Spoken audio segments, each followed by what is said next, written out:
and we will start the interview shortly. I'll just wait a couple of seconds just to see if, wait for a couple of people to join us live.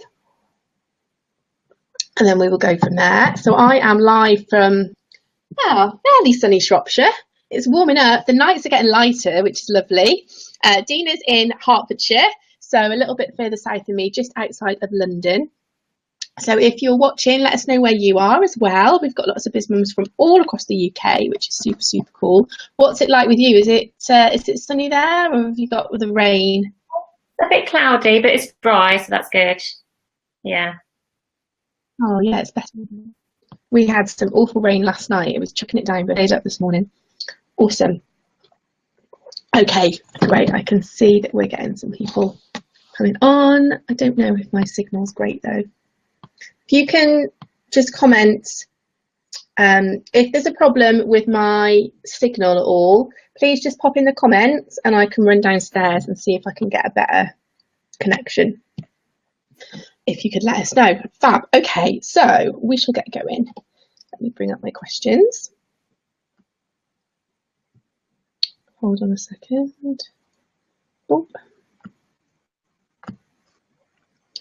Okay, fab. So I'm very excited today to bring to you our guest expert of the week, Dina Berman, who is a PR superstar. And I've been in Dina's group for quite a while now. I'm kind of like a quiet one in there. I just pop in occasionally and have a look what's going on. But I always love the stuff that you've got going on in there. It's really, really cool. So do you want to introduce yourself and tell us a little bit more about who you are and what you do? Yeah, sure. So I'm Dina and I'm a business fame coach. So I'm basically a publicity coach. I work with female entrepreneurs, so mostly coaches and consultants and people in service-based businesses, and I help them get their businesses seen and heard in the media. So, I have clients getting featured in newspapers, magazines, TV, radio, podcasts, blogs. So it's all about getting their businesses out there and getting more eyes on their business, raising their profile and that kind of thing. Awesome. Okay, so how did you get started in your business then? How long have you been working for yourself? So I've been doing it for the past few years. I started out actually as a journalist, which is something that I had always, I always loved writing and being creative, and I used to write stuff for the university newspaper. So yeah, I started out working on a local newspaper, and then I began freelancing for a few different national magazines. So I would actually go and do shifts in-house on the magazines. And then I had a couple of staff jobs, and then I got a job as a commissioning editor for the Sunday Mirror magazine.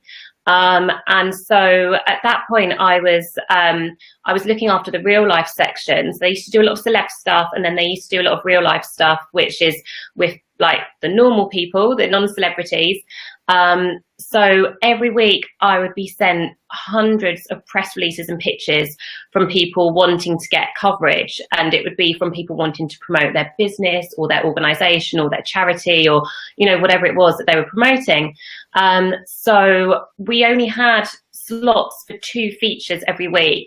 So it was my job to go through all of those pitches and press releases and pick out the 2 that were the most newsworthy, that were going to make the best features.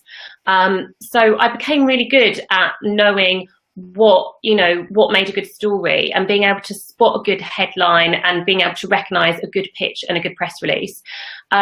So after I left that job, I was there for a couple of years. I then went freelance full time. So at that point I was working from home. I was writing for lots of different places. So I got published in places like The Guardian and The Telegraph, The Mail on Sunday, loads of different magazines, Woman, Best, Bella, all of this sort of popular kind of weekly women's magazines. And the way that I was doing that is that I was writing pitches and I was sending them in to editors.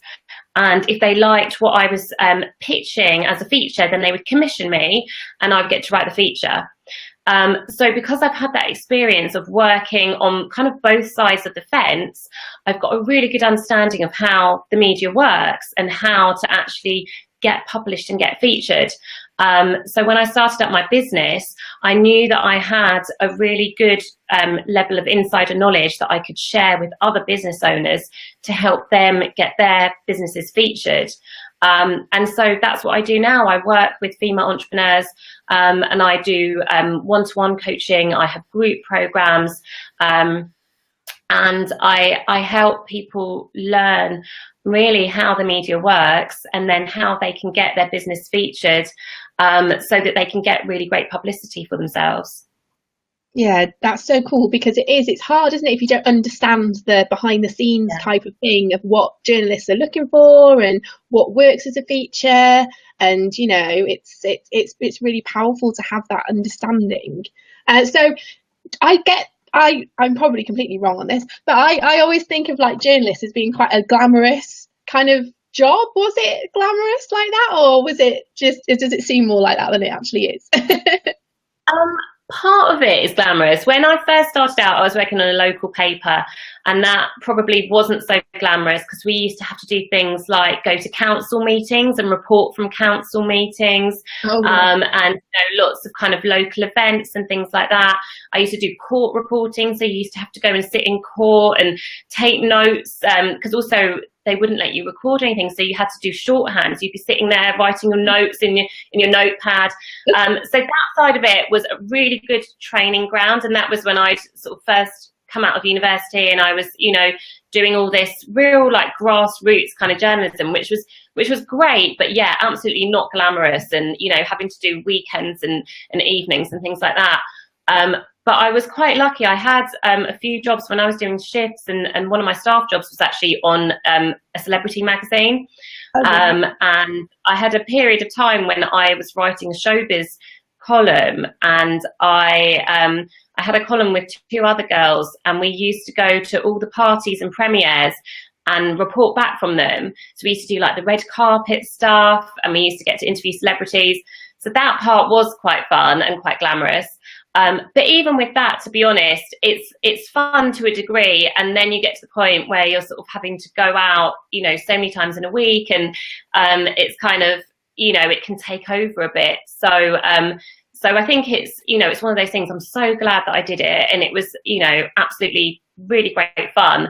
But I couldn't do it now. I wouldn't have the stamina to sort of go out and do that kind of stuff now. No, that's it. Well, Gina, I was just talking before, and Gina's got an. Did you say? Is it? Oh, we've lost her. Hang on. Hopefully, she'll be back in a second. We were just talking before, and Gina's got a nearly 3-year-old, and she's pregnant with her second child. So I can kind of understand why she might think that. Let's just move that out of the way. Look, you can see all my washing in the background. Couldn't see it before. Now it's there. Yay. Okay, hang on a second. It's fine. Technical hitch. It's all good. It's all good.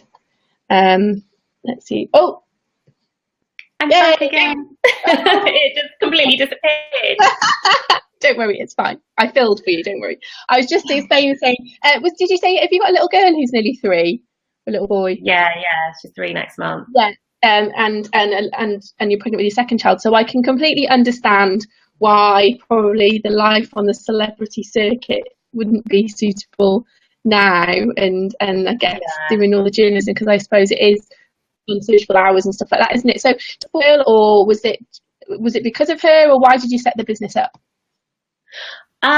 It was actually when I was freelancing, it just became, I think the way that newspapers were going, and everything's kind of moving online these days, and so it was quite difficult actually. I think just as a freelancer in any industry, it's difficult to make a full-time living and to kind of deal with the feast and famine cycle, which I think anyone else who's done any kind of freelance work, you'll probably recognise that. And it really got to the point where I just knew I had to diversify, which a lot of journalists do. So I actually took a course in copywriting, and I set up a communications business on the side. I was still doing the journalism, but I started doing copywriting jobs and PR jobs on the side, which I think is something that a lot of journalists do. You know, they have a few income streams. And it just got to the point where I was sort of enjoying that side of it more. And the more people I was working with especially like with the PR side of things, I realised there was this real gap in the market of people that didn't necessarily want to outsource their PR to a PR agency, and they weren't quite ready either. Financially, they couldn't quite afford to do that, or they just didn't want to hand stuff over to someone else. They wanted to be able to do it themselves. And so I realized that so many people actually wanted to learn how to do PR themselves. So I started by creating a short online course teaching PR. And then I moved over into doing the PR coaching, and gradually I sort of stopped doing the journalism, and I focused on my business. And then it was actually, after I'd had my daughter, I had a bit of time off, and then I came back to work, and I just knew that was my focus. I really wanted to focus on the publicity coaching and doing the group programs. And so that was, sort of a couple of years ago now that my business kind of transitioned into what it is now. And I just haven't looked back. It's brilliant. You know, I feel so lucky to do something that I absolutely love doing. But I think it's something that people really need as well, you know, to actually learn how to do the PR themselves. Oh, definitely, yeah, and it's a really good skill once you can learn that as well, isn't it? Because, like you say, not everyone's at the point where they can outsource that to somebody else. But you know, when you're just starting out, and PR can be a really good marketing tool. It's probably, you know, one of the most important ones to get your name out there and get recognised. So you've talked about the different elements of your business. So what do you love? What do you enjoy about your business the most? I think I get a real buzz from seeing my clients getting results. And when I was working as a journalist and I would see, you know, my name kind of published in the paper, I'd get a real buzz from that. And I get the same kind of feeling when I see my clients being featured somewhere. And yesterday, actually, one of my clients was featured in Forbes magazine. And it was just so exciting, you know, and I love seeing things like that, and seeing people being able to share their stories, and I love seeing the results, the sort of impact that the publicity has on their businesses as well, because then they, you know, they'll say to me, you know, I've doubled my email list since getting that publicity, or I've, you know, I had one lady who signed up 10 new clients in a week on the back of one article, and you see things like that, and it just, it's amazing. So I just love seeing the results that they get. Definitely, it can have such a big impact, can't it? And it's not, and with things like that, it doesn't go away. So when people are searching for things with the online stuff now, it pops up, doesn't it? You know, it's there, and people will find it ongoing. So it's really powerful to get that credibility as well, and you can share that on social media and all the rest of it. So it's super cool to be focusing on that. Okay, so obviously I can kind of tell a little bit what your plans are going to be for this year with you having a baby in July. But what are you planning to do? Are you taking time out, or what's kind of your plan for that, and what are your goals for this year? So I've got a group program, my sort of VIP group publicity program that is launching at the end of this month, and it's going to start running in April. So that's my sort of immediate plan. And I'm really excited about that, because the people that have done it before have had really great results. And it's just something that covers everything that they need to know about PR. So they're learning absolutely everything, and they're getting kind of guidance from me, but they've got all their tools and resources so that they can go off at the end of the course and actually do it themselves, and you know, be able to keep repeating it. So that's kind of my immediate plan. But going forward from that, I plan to just, you know, carry on with my business as much as I can. So I've got a small number of retainer clients where I'm doing their PR for them. But other than that, I've got coaching clients that I work with. And I'm lucky enough to work with people. I've got clients in America, in Germany. So, you know, I love the fact that with the internet these days, you know, you can just connect with anyone. And so, the plan is to just continue doing the coaching, doing the group programs, and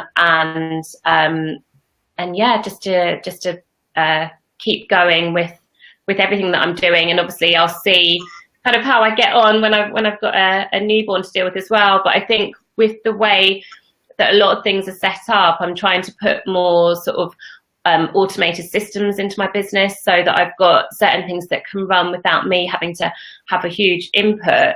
And so with like my group program, all the tutorials are pre-recorded, and you know, I go in there and I do a coaching call once a week.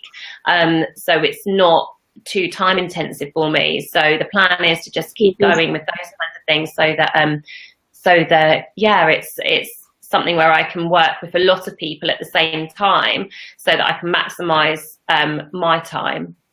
Awesome. Yeah, that's really good. It's so powerful, like, to leverage the internet to be able to do those types of courses, create that residual income, and, like you say, reach people all over the world.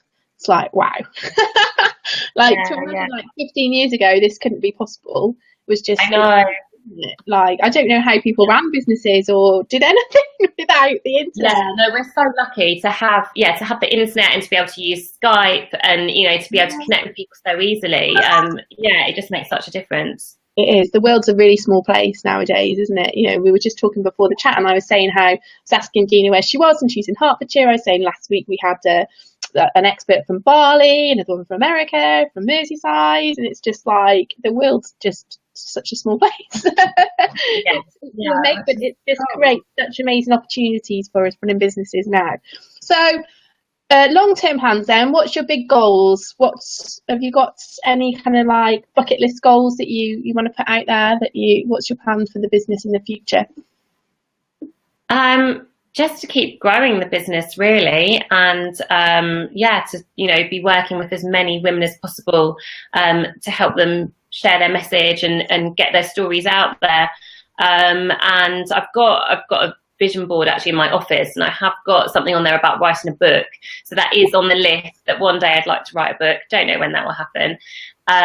But yeah, just to keep going, because I feel like I'm in a place now where I'm doing something that, you know, I really, really love, and I can see the tangible results that people are getting, and I can see the impact on their business. You know, I can see people, like I said before, they get a piece of coverage, and then I've had things like there was one lady, she got 1,000 new Instagram followers in a week because of one piece of coverage. And you see things like that, and it's like, okay, these are tangible results, you know.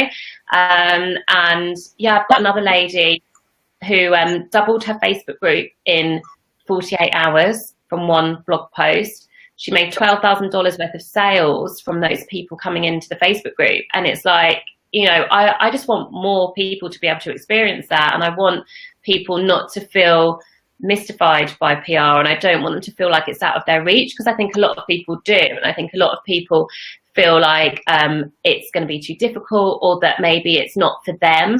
And people say to me, well, when's the right time to start? Like, don't I have to wait until I have a certain number of followers? And the truth is, anyone can get publicity. You know, you can go out there at any point in your business. You don't have to be really well established. You can still go out there and get publicity. And so, yeah, that's my aim, is to just grow my business to the point that I'm able to share with as many people as possible, you know, how they can actually do that. Awesome. Yeah, I love that. And I think as British people, we tend to be kind of like, oh, we don't want to shout about our achievements, do we? You know, it's like, I just did that, but, you know, it's fine. I don't want to tell anybody. Like, you know, it's kind of like how we're growing. We just kind of, sometimes we're conditioned. Our mindset is to stay small. And actually, you know, you can make a big song and dance about the smallest of things, can't you? You know, we've got the Business Awards coming up. I always say to, you know, if you've been nominated, that's a big enough reason to do a press release. Just to get a nomination is awesome. It is what you make of it. And, you know, shout about it, let people know. And, you know, so it's really, really powerful. And like you said as well, sharing stories, a lot of the time people don't realise that their story behind why they started their business is so powerful as well. And that by sharing that people will resonate with them, and people will cast. That's a great way to get that out there as well, isn't it? So it's awesome. Yeah, definitely. I think so many people as well, they worry that they don't have anything interesting to say, and I think that's one of the big things that comes up when I talk to people, and they're like, oh, well, what, you know, I don't have a story, and, you know, I haven't got anything, what could I share? And when you stop to think about it, we've all got stuff to share, you know, we've all got expertise to share, we've all got stories of, like, you know, our experiences of running our businesses. So I think that, you know, PR works for all types of businesses, and you don't need to have a huge rags to riches story. There's so many other things that you can do to get publicity. So if anyone's thinking about it, go for it. Yay! Awesome. We'll have to brainstorm some ideas in the group, won't we? What people could use for their stories. Yeah. If you're watching this and you're thinking that you've got a story, but you're a bit like, oh, is that going to be PR worthy? Then just pop in the comments and we can let you know. And I can pretty much guarantee it probably will be. But if you just need a bit of confidence in sharing that story, then please just let us help you with that. So finally, have you got any top tips that you could share with the biz mums around running your business? What's helped you get to where you are today? I think one of the things that that really helps me is there's the saying that one of my coaches used to say, which is done is better than perfect. And I think, especially as women, we often have a tendency to be real perfectionists and to not want to put things out there because, you're working on your website and you need to tweak it and wait till it's looking perfect, or you're working on a sales page or whatever it is. And I think that sometimes you just need to get it out there, just go for it and put it out there, and you can tweak things as you go. But if you hold back and wait for the perfect moment, it's not going to happen. So I think for me, the best thing has just been actually taking action and going out there and getting started with something and not worrying about it being perfect. So, I think that's my biggest piece of advice, is to just go for it. And whether that is, going out there and working on your publicity or with anything in your business, just get it out there, and then you can course correct and tweak it as you go. Definitely, that's probably one of the best tips for biz mums, definitely, because we are a lot of, it's easy to get stuck with perfection, isn't it? And that, is it something paralysis, perfection paralysis? Analysis paralysis, yeah. Where you're just like, oh, I can't, I'm just waiting for my website to be live, or I'm waiting for this, I'm waiting to set up my Twitter and my Facebook. And I think one of the members actually been to a business meeting yesterday, and she posted a comment, I think it was something along those lines, of saying she was waiting to be ready to launch. She was waiting, and she actually just needs to just do it and not keep trying to get everything right and have everything set up, because you just do it as you go along, don't you? And no one knows that it's not quite as you want it to be.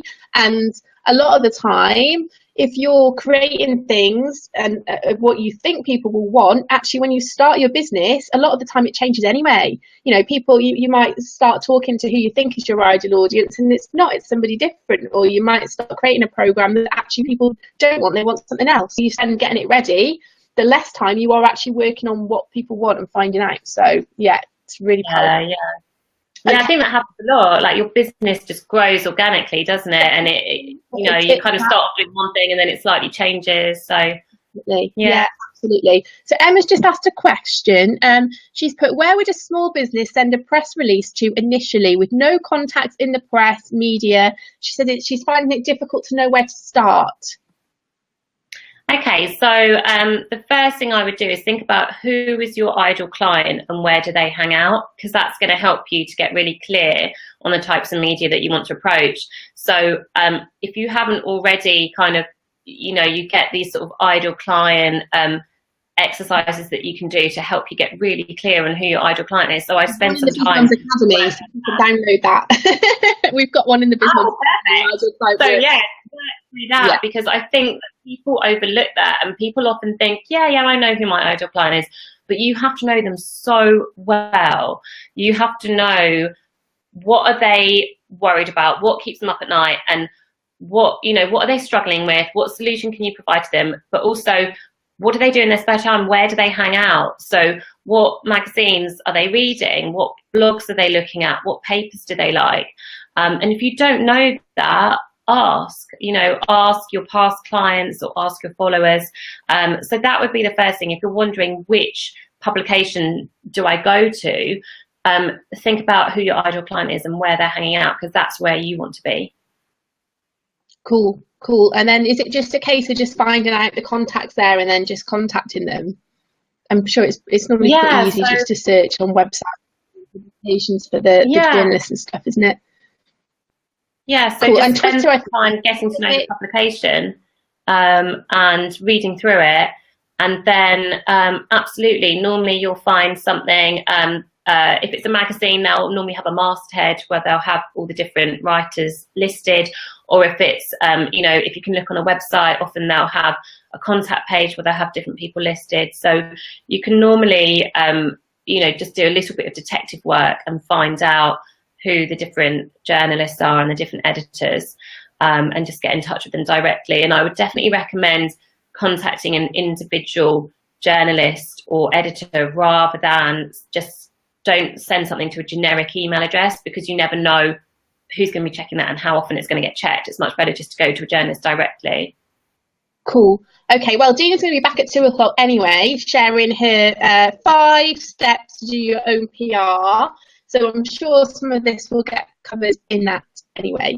And I know that Twitter's just a journalist as well, can't it? I think lots of journalists are on Twitter, so you can put people on there as well. I've when I was first starting BizMums, we got lots of press through Twitter and following journalists, and they would put out that they're looking for this, you know, people to help them with this, whatever. So if you follow people on Twitter, it's really, really good too. Awesome. Definitely. So yeah, so like I said, Dina will be back. So you've got a double dose of Dina today. So she's going to be back at 2 o'clock with her 5 steps to do your own PR. So if you can tune back in, but like I say, like this, it will be recorded as well and posted straight in the group afterwards, so you can catch up. If you've got any more questions, please pop them in the comments and we will do our best to help you. And yeah, Dina, will see you later. So have a great day, and I will see you back again in the morning. Bye-bye. Bye.